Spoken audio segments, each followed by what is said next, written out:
people. And talking about the bank and the bank's role within built environment. I'm aware that some people in the audience will probably have come across this before, but maybe most people won't have dealt with this directly, may have just heard about the bank, and some people may not have heard about the bank at all. So I thought it'd be helpful to explain what we're about, where we've come from, but looking forward, what it is we think our relevance will be to the built environment sector. So the bank was formally established in November 2020, and we have a single shareholder, which is the Scottish Government. So we report to Scottish ministers, but are operationally independent. We've been set up by Act of Parliament and have an initial £2 billion of public capital to invest over the next 10 years. That will average out at about the £200 million a year, but we'll have busier years, quieter years, but we expect to gradually scale up our activity over that time. The reason we were set up was to address three fundamental challenges. The first was climate emergency, the second was place-based opportunity, and the third was to try to achieve demographic change within Scotland. What each of those grand challenges has translated into for the bank and how it operates is our missions. And we have three missions that flow from the grand challenges.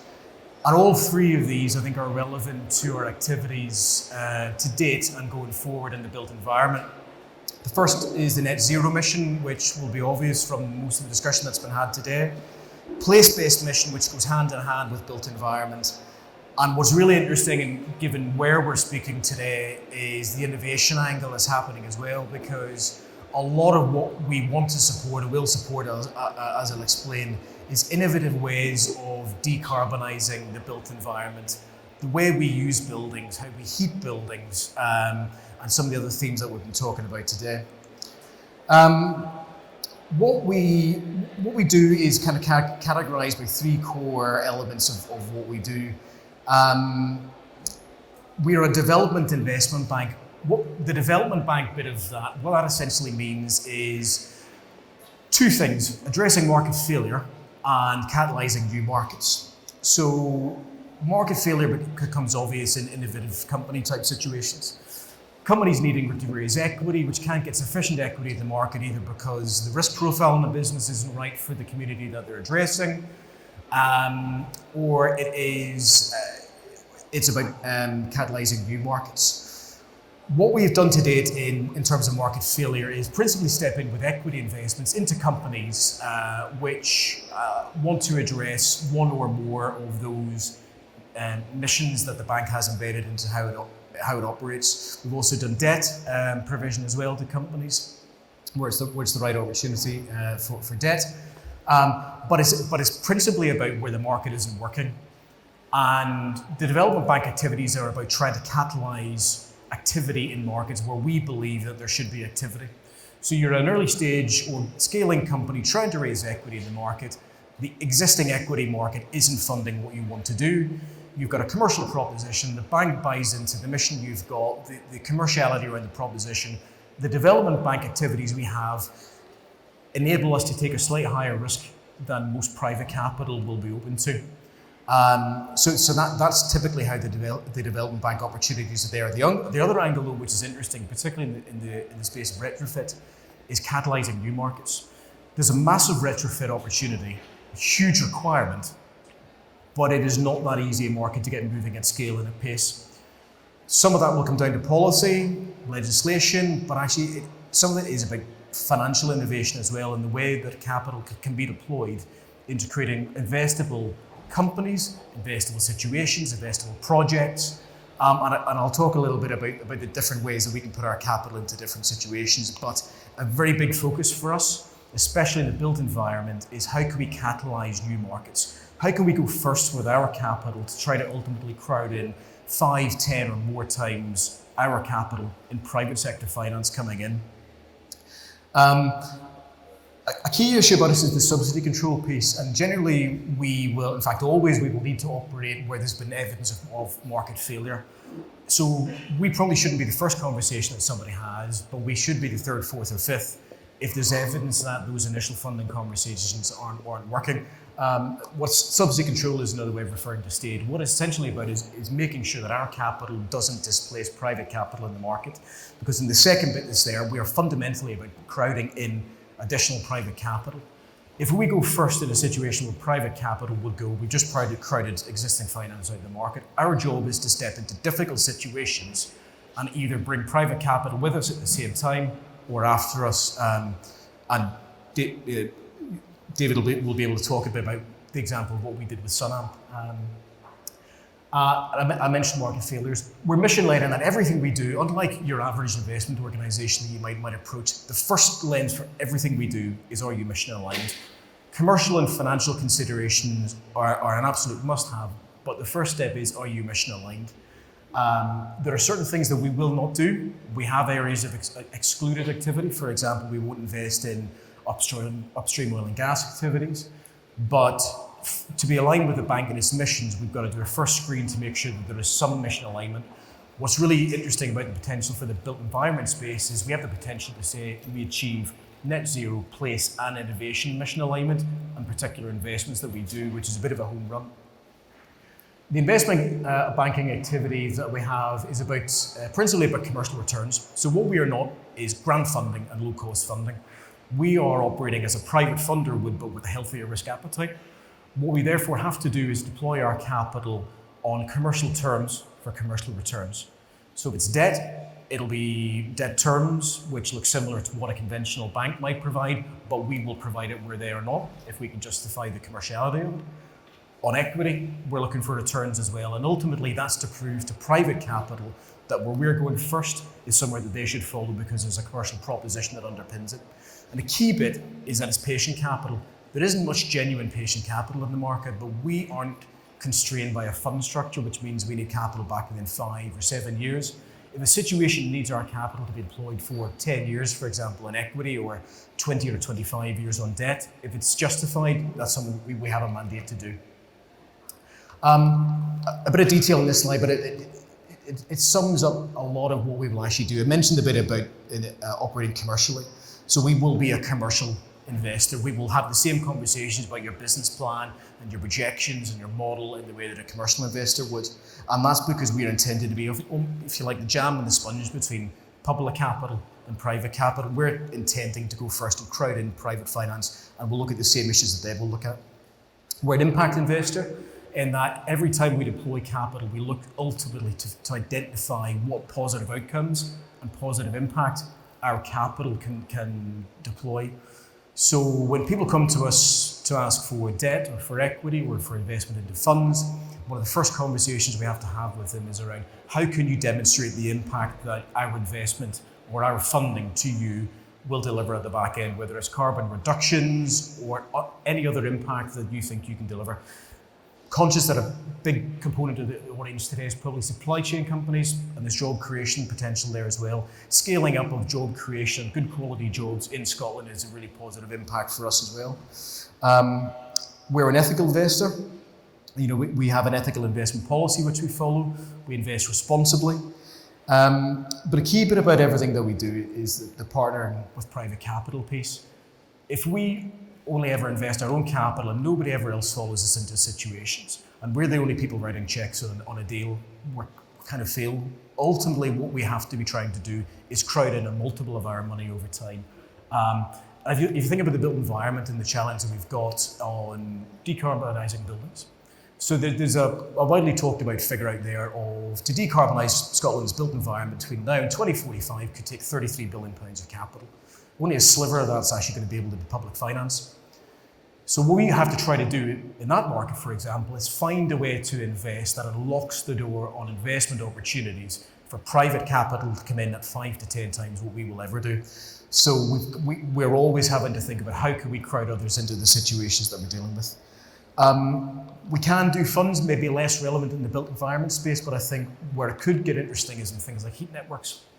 So there's a range of things that we can do, companies, but projects as well. And I think an area that we're really interested in seeing what we can do to drive the next phase of growth is rollout of heat networks. So we have the Heat Network Scotland Act, which is intended to enable the next phase of development of heat networks for Scotland.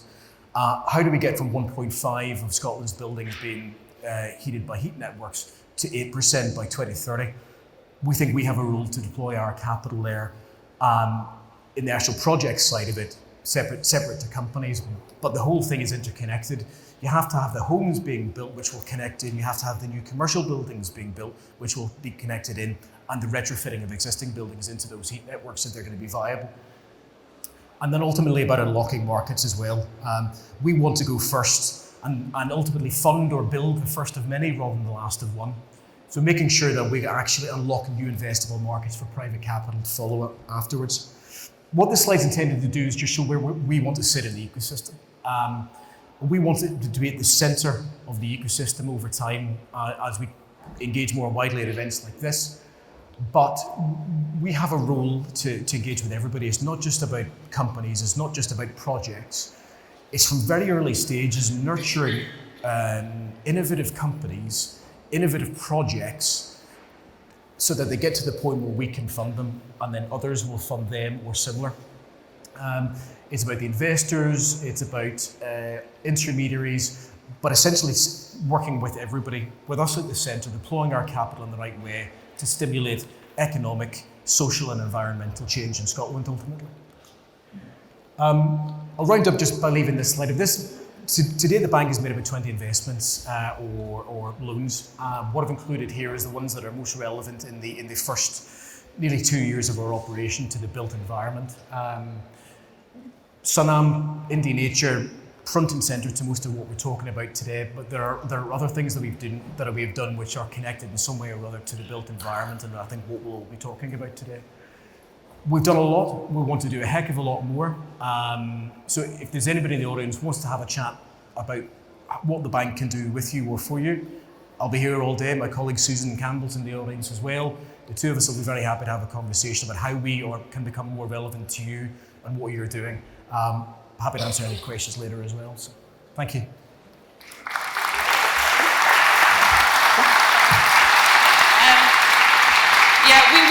We will really want to have, I think we all really do want to have this Q&A session after that. So our speakers are going to stick to their 5 minutes, right? And if they stick to their 5 minutes, then we'll have our 10-minute Q&A after that. Thank you. Yeah, hello everyone. I'm David Wright. I'm the National Sales Manager for Sunamp, and I'd just like to thank you all for coming along today and for giving me this wee opportunity to tell you about who Sunamp are, what we do, but most importantly, what the investment from the bank actually did for Sunamp and the growth that it brought with us. Now, as you know, what's happened recently has been massive changes within the construction industry, from the materials that we use, the methods that are used, that has drastically reduced the actual heat load or the heat requirement in a building. The one thing that is left is a big energy demand headache now is hot water. And unfortunately, the one thing that hasn't changed in centuries now is how we store and give hot water to the home. It's always been a hot water tank. And it's why Sunamp collaborated with the University of Edinburgh to try and do something different.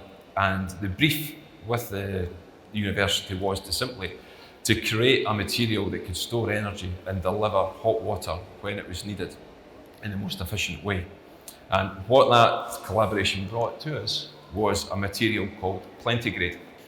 Now, Plentigrade is a phase change material that has lots of advantages to use. Simply, it's inorganic, it's non-flammable, and it's non-toxic.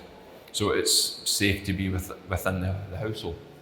But most importantly, the biggest attribute of what we want to use it for is simply that it can hold 4 times the amount of energy comparable to the same volume of water, which is allowing us to drastically reduce the size of our unit, which allows to be installed in homes to allow the increased use of renewable technologies. So when going back to 2018, we created a product. We launched the first product called the Unique Range, and as you can see behind me, it came in 4 sizes, but it was only compatible really with grid electric and solar PV, which obviously isn't great for every single household that's out there. But within that first year from 2018, we still sold £400,000 worth of product into that market. Now, this is where the funding from the Scottish Bank came in 2019.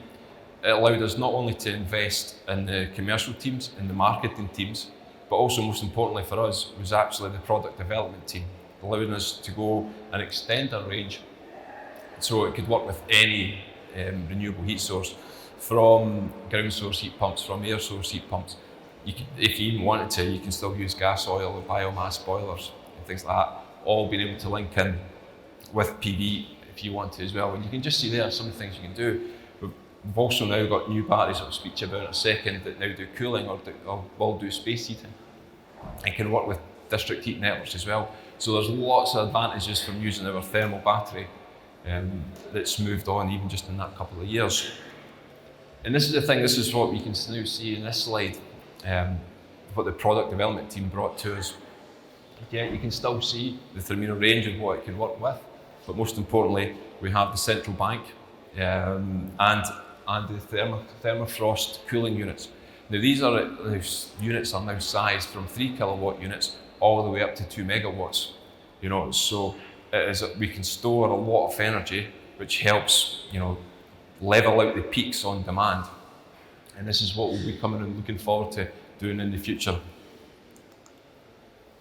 Now, Sunamp as a business started in Trinent, just in East Lothian. And you can see from here, in the 4 years since then, we have now spread out. We have a European sales office in Zurich. We now have an office in America based in New York. And we've now delivered on projects from as far apart as Guatemala to China. And we are now in the latest sort of distribution agreement we have now just signed is in Poland. Because that market, the Polish energy companies, they now look to accelerate the transition away from fossil fuels in that market as well. So in a very short space of time we have grown out. In fact, everywhere you see a line on the map there is somewhere we have sold a thermal battery. So,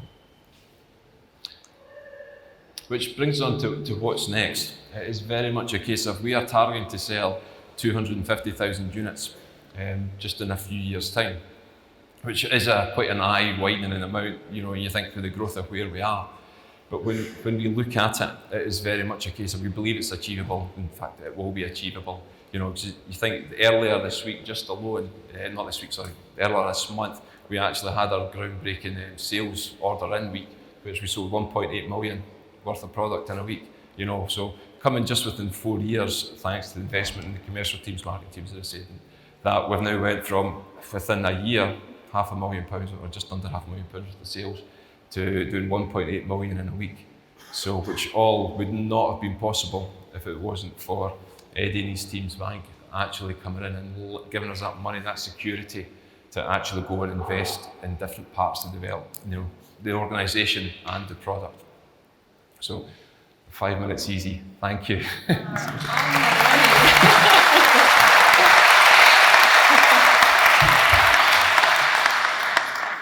There's quite a tough act to follow after exactly 5 minutes. Hello, everybody. I'm Managing Director of Kenoteq. My name's Samuel Chapman, and I want to tell you about our company, a bit about the journey we've been on, and indeed the ecosystem that Eddie mentioned. What the support has been to take our company from a spin out, so we're from Heriot-Watt University, to where we are today, and indeed a bit about the future of the company. So, without dwelling too much on the big challenges in construction, obviously we've heard a lot about this today, but within Kenoteq's world, we're responding to some critical challenges, namely brick shortages. Now, I'm sure that everyone knows about wider building supply shortages, but again, our focus has been on bricks. About a fifth of the bricks used in the UK is still being imported, and that annual demand for brickwork is 2.5 billion bricks, so huge numbers.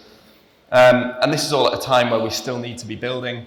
Again, we've heard a lot about this today. We need to be building sustainably, we need to be building for the future. How do we do this with all of these critical issues that are going on currently? And indeed, waste legislation. So Kenoteq has been responding to these challenges that came down from the EU. But up to 2021, 70% of all construction waste now needs to be recycled and 0 is to go to landfill. And these are big challenges for the industry. But also what it's doing is creating huge amounts of what traditionally is called waste, but what we would like to be calling resource. And indeed with the wider context of what's going on with emissions, and obviously the construction industry sadly is still the largest emitter, responsible for the largest amount of carbon emissions, and also the largest amount of waste in the system. So how do we turn these challenges into big opportunities? And that's what Kenoteq is doing in its own little way. So we've been using not just product design, but also the wider business model design, see if we can come up with, real solutions to these problems. And I will talk about a brick, but this is an elegant representation of some of this wider responses. How do we create models, through a circular economy thinking to really bring about this change? And also, we've heard a bit about it this morning, but how do we also look to the future? So for next generation building, for some of the MMC work that's obviously coming online, that modular construction and the next generation of homes, smart construction, fit homes. How do we really, create materials for the future, but from some of this resource from the past? And this is our elegant, simple response to some of these challenges. So our first product is the K-brick, and I'd welcome people to see the product next door on any of the tours later on, but we've built a demonstration wall that we built for COP26. So please do come and see that. And this is an unfired building brick for external facing use. It's got a huge reduction in the embodied carbon of when compared with traditional clay-fired bricks or indeed concrete bricks. And it's 100% recyclable at the end of its life, and is also made nearly entirely from that recycled resource material that is in the system. We also create lots of different shapes, lots of different colours. Again, please go and see our wall, and please come and speak to myself or colleagues Lucy Black and Gabi Madero here today, because we welcome comments. And we've also, we're going on the fact that we need to match current building standards. Now, this has been difficult, matching what are the traditional kind of building standards with a new type of product. But we've been fortunate enough to go through many years of R&D, both at Heriot-Watt and with the support of many of the grant funders and other members of the ecosystem, and indeed BEST, which I'll come on to in a second, to really get us to a point now where we're launching our product, and we're now scaling up our production. Just a bit about the IP. So we've protected this product through a UK patent, US patent, and filed in Canada and Europe. And this is also about the wider business model. So this is a quick glimpse of the wall that's built next door. Please do go and touch and feel the thing, go and have a look at the product, and learn a bit more about the K-brick and a bit more about our journey. And this is really some of the key elements and why I'm here today, is to talk about the tremendous support that exists, in Scotland and in the ecosystem for ideas and for young companies like ourselves. So we've come from Heriot-Watt University, and it all started with an Interface Scotland voucher, and then tremendous support from the likes of Zero Waste Scotland, the Royal Academy of Engineering, who are a UK-wide body, but also then Scottish Enterprise. So we were on their High Growth Spin-Out programme, and are now on their High Growth Ventures account, and of course BEST. So a lot of significant support, really, which without this support we wouldn't have got to where we are today.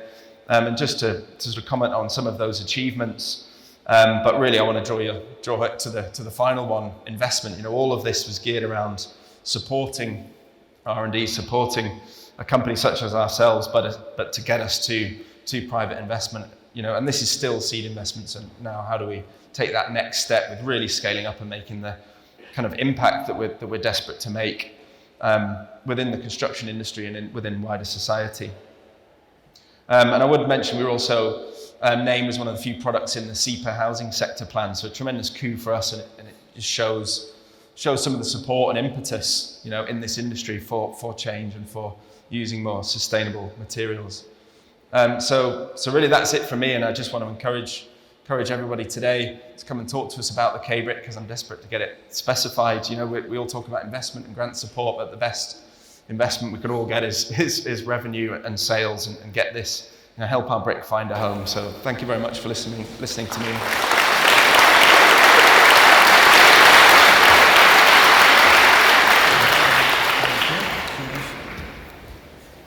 Hi everyone, I'm Matt Stevenson, founder of Ecosystems Technologies. I founded the company to accelerate the transition to a carbon negative built environment. We do that by demonstrating the value of biogenic off-site manufacturing through applied innovation. We cultivate an ecosystem of sustainable building practices through open collaboration, and we transform construction methodologies through the adoption of holistic systems thinking. I thought it would be really useful today, since we're at BEST and over at the Innovation Factory. If you go on tours, there's a lot of the work that we've been doing in collaboration with BEST and with Edinburgh Napier and University of Edinburgh to talk about how that applied innovation journey has really set us up to grow a business quickly to the point where we're ready for scale investment. We've just completed in March of this year a £1.5 million Innovate UK funded project, which was focused on the commercialisation of homegrown mass timber, and working as a cohort with academia, with the Innovation Centre, and us as a really ambitious SME driving the innovation, applied innovation side of things. We've managed to add value to the homegrown product. We've managed to demonstrate that homegrown timber is suitable for mass timber manufacture. And that allows us to rapidly transition that from low value to high value and into follow-on products. Really dynamic journey to do that. Most of the work on producing product done over in the Innovation Factory. And off the back of that work, what we've done is not just create a product that's comparable with what we could source from Europe. It's been really important to create a suite of products which then transform into building components and then into construction systems. A lot of the discussion from this morning around systems, thinking about digital twins, about all of this, it's kit of parts, it's designed for manufacture and assembly and disassembly and reassembly. A couple of case studies just to show how that works. That early concept design quickly feeds into a prototype process, into a digital development, into the first proof of concepts at prototyping, but then rapidly into delivering that work out into actual commercial projects. Because it's through that commercialization and getting the live projects up and running that we can really make sure that impact is delivered on. We want to take it on that full journey. So Near Home was a project funded by Scottish Government via Transport Scotland to develop a kit of parts to do close to home hub kind of office working spaces, retrofit in the first instance, and you can see we quickly rolled that out for retrofit in our own office, a porta cabin that we bought for £1, so it's fairly transformed now into an aspirational space. Rapidly moved through prototyping, and you can see the Near Home prototype over in the Innovation Factory across the way, but then delivered a training workshop for Scottish Power. Off the back of that, we've now got a product that's commercially ready to scale within the market, and the market appetite for that and the applications for that are tremendous. Similarly, if we look at the work which we've done with school build systems, and you can see the Gen Zero cutaway over in the other factory as well. From concept to early prototype, again to proof of concept, and through. So we did a really early delivery. The first homegrown mass timber product delivered to site was this project for 6 study rooms for Fettes College. Then progressed at COP26. If folk visited, they'd have seen a number of homegrown mass timber projects, but amongst them this classroom scale prototype for the Gen Zero carbon prototype future build system. So UK Government's Department for Education invested in what the future of building schools could look like, and that's a kit apart system build approach. This early prototype allowed us to get traction, get buy-in from the decision makers, from ministers. There's been a few since then, but it gave us real traction in that marketplace. We've subsequently just delivered a follow-on prototype demonstrator, a live on-site project to the Manufacturing Technology Centre in Coventry, and we're just starting work on 3 follow-on builds that will further demonstrate that technical advancement. So just a snapshot there, but I think what the message is through collaboration with academia, with innovation centres, with other innovative partners, SMEs, the supply chain. What we can do is create this flywheel effect and really sort of ramp up the potential for driving all these particularly homegrown solutions into commercial reality, and that allows us to continue and increase that impact. And we'll look forward to the next part of the journey, which will be about scaling that through scale investment. So thanks everyone.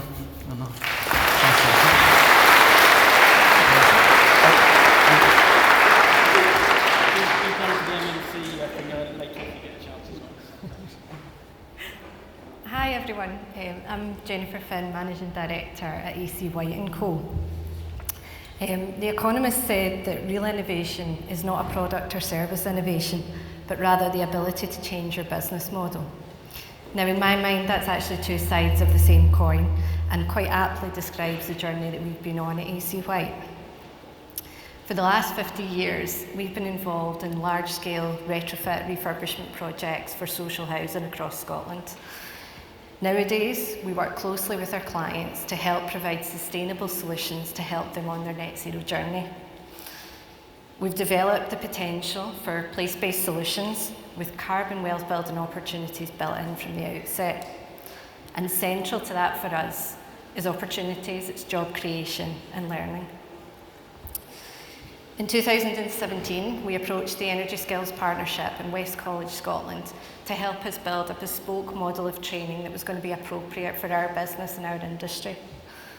It was an alternative to the traditional apprenticeship model, which had had limited success for us over the years. And the key behind this was about providing a sustainable pipeline of talent for our business, but importantly, something that we could scale, that encouraged diversity and inclusion, which is really key for us to achieving that net zero ambition. But it's certainly not been easy, and there's a few learnings that I'm going to share with you that we've taken from that journey. The first one is timing, and we probably felt this the painful way, if I'm honest. I think even the best idea, even if slightly ahead of the curve, can be a really frustrating and lonely place to be. Trying to convince others of the value that you see in something is really difficult until it's a proven concept. I once heard that, leaders' job is to pull the future forward. And I think that's a really important place to be. But importantly, you have to bring people on that journey with you. And until they're there with you, it just seems like a ridiculous idea. Secondly, the importance of context. Certainly nowadays, well, probably at any time, running a business is really difficult, but particularly now.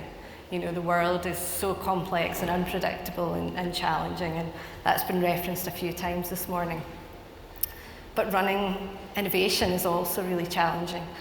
So doing those two at this point in time, is a massive undertaking, and there's a lot of risk involved in R&D and everything that gets you to that, even just that concept point.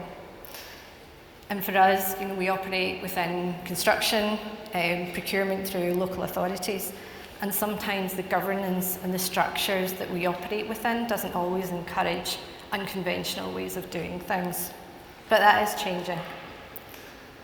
And the last point I'd like to make, which is quite nicely illustrated on the slides here, is the people. We need to engage the people to develop these ideas, to help support them in the delivery, but also to engage the customers and those who are ultimately going to buy any of these products or services and support us on that journey. Because user experience is everything, and without that, even the best ideas will fail. So 5 years into our Skills Academy, we remain resolute to our concept and our belief that this place-based solution can work, but we are now innovating our business model and bringing that in line with what's at the heart of what's driving our innovation. Because with the challenge of net zero, in Scotland alone, we need to create over 22,000 jobs by 2028. So with that in mind, we really have to. Thank you.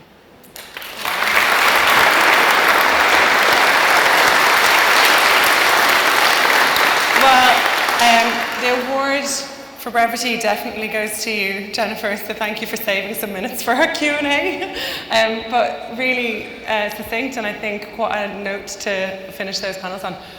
Massively inspired by all of this, but we're just going to have a little Q&A session.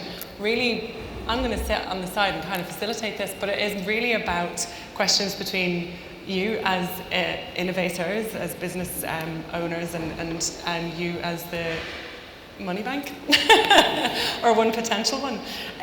So I'm going to ask our speakers, have you got any direct questions for Eddie? Anything that you'd like to ask about your next stage in your process that you'd like to share, or something like? Yeah, I'm happy to start. Yeah. So Eddie, I mean, certainly the Skills Academy that I spoke about and the innovation that we've developed within our business, we've self-funded up until this point. We've probably been really rubbish at looking for funding and other support, and probably asking for help at the right time. But we are now at the stage where we need to start to look at that business model piece and really taking it to the next level in order to scale it. You mentioned earlier about, kind of exhausting the private route, but how do you see that journey going for a business like ours to start to engage with the investment bank? I can talk about the wider funding ecosystem that there is and where we fit into that particular piece, but the specific bit about the bank is what the purpose of our capital is. So there's ranges of types of money, but what we're principally about in terms of supporting companies and ideas is about scale up. So therefore, I mean, our investment range goes anywhere from notionally £1 million to £50 million. So if you're at an early R&D stage, you need a couple of £100,000, we're probably not the funder of choice for you. Scottish Enterprise is a very good early stage company funder. And where it should work between organisations like them and us and High and SOSI is that when you get to the point where you're at the upper limits of what they're able to do, you're starting to get to the point where the bank becomes relevant to you. Because that R&D type funding, where your grant funding or early stage equity that's going in can come from those kinds of sources. So I think the key thing is understanding probably where you're at in your journey and what type of funding you're right for. So it's absolutely brilliant if you've been able to self-fund. What that probably does in practice though is put a bit of a brake on how quickly you can grow. But there are a lot of agencies out there, public agencies, and some private funding as well. You seed capital, the angel investors, if you've got genuinely innovative stuff with good IP backing. The angel syndicates out there like funding early stage stuff if it meets the right criteria. Knowing where you're at in your company's journey is key as well. So for us, we're really about commercialization. So a lot of the work that Best does with companies is taking them through those very early innovative idea stages, R&D, proof of concept, securing market opportunity, and then it's like, right, we need 2, 3, 4 million, whether it's to recruit the people, to build the facilities, to manufacture at the scale we need to create the opportunity. That's then the commercialization phase. And it's that last stage of the relationship most people will have with Best where we become most relevant, I think. But there is funding out there for the early stage journey, and it's probably linking up, depending where you are in Scotland, the Highs, the Scottish Enterprise, the SOSI, and the bank, and possibly other sources as to where the right source of capital is. But there's a lot of capital out there. It's knowing where to go to look for it for the company that's at the stage that it's at. The worst thing you can probably do is spend time chasing down sources of funding that won't ever be right for your business. On that, and I think it's interesting to consider the time that it takes to get to know where you're at with your business and where the appropriate pot of money is, because I think there's probably quite a few other organisations in this room. In fact, I know of several of you. We've got Local Home Retrofit in the room. We've got Zero Carbon Davia. We've got lots of sort of retrofit, upstarting organisations in the space, and it's really exhausting, isn't it? It's time consuming to understand like where is the money, and it's also quite infuriating sometimes to hear there's loads of money out there when you're looking for it. Can any of you speak to your experiences of like how you manage to get comfortable or understand where the money is? Happily comment on that. So it's, I suppose as a spin-out company, it's slightly different in that you're coming from an academic basis, you're chasing funding a lot anyway in what you're doing, but it's actually transferring that from research funding into then commercially focused. So rather than shoehorning the idea into the funding, make sure like what Eddie's saying, making sure the funding's right for the idea at that moment in time. But it's exhausting looking for the different pots. But I mean, Scotland does have a lot of the ecosystems and a lot of those connections. You just need to, quickly find the right people to speak to. Yeah, I mean, we've been, I guess, fortunate. We haven't looked for funding as yet, but sort of direct investment type funding. But the funding which we have tapped into is, potentially more on the innovation side. Sort of grant funding towards the Innovate UK bid that we completed. I think the key with that is to leverage that. We've leveraged that to deliver discrete piece of work, fairly expensive against the commercialisation of homegrown mass timber, but against that we've leveraged the commercial projects that we've delivered, so that we've made sure that we've got applied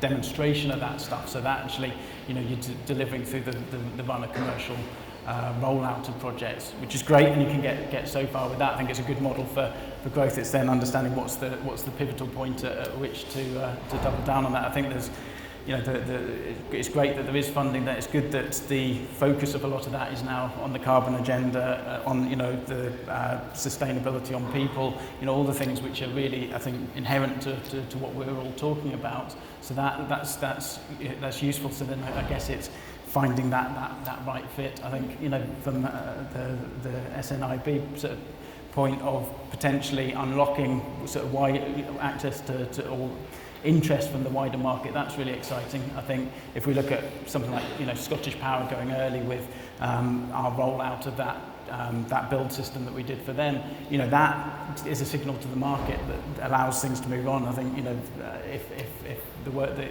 you guys do, Eddie, it allows the wider market to then sort of come in behind. That's really exciting too. Yeah, please do. Yeah. So I think on this piece of where do you get your funding from, I think a critical bit that you need to understand about where you're at is, are you trying to raise funding for a product and the development of a product, or is it funding for a business which will commercialise that product? Because the two things are fundamentally quite different. We often have conversations with people who have got a great idea, but then you get down to talking about the business plan and how will you commercialise this and what are the routes to market, and that's the stuff which is still taking time to develop it out, and that's fine, but it just means that you're not quite yet ready for commercial. So this nice shiny thing that works and looks really innovative and is interesting, great tick. Actually, what's your route to market? You've got to have a clear route to market for your idea. So identify your opportunity, not just that your innovative idea works.